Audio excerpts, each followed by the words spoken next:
The first and by far the most important reason for startup failure is lack of market traction.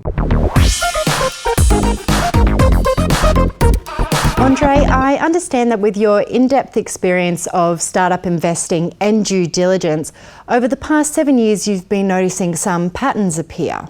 Definitely, after screening over 1,000 startups every year and watching hundreds of entrepreneurs pitch their businesses, we've seen patterns of success and failure, actually. Can you tell us a bit more?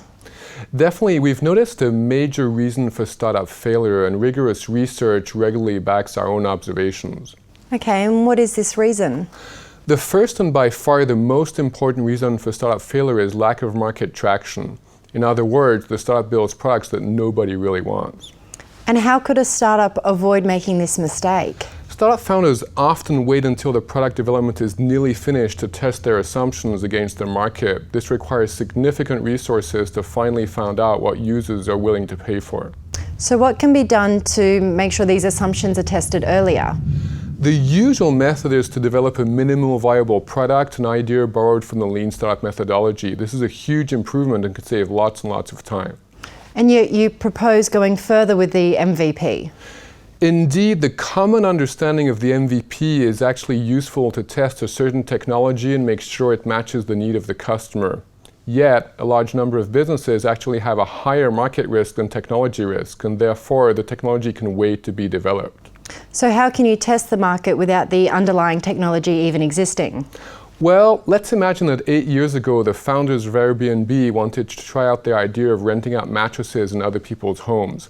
They could either spend their time and money developing a nice website and an app and see if anybody discovered them, or they could use the same resources to first place ads in the local papers and online classifieds and make sure clients are willing to pay for their service. Customers would still be handled by hand rather than through a platform, and this so-called concierge or MVP de-risks the business model. I call this actually the minimal sellable product.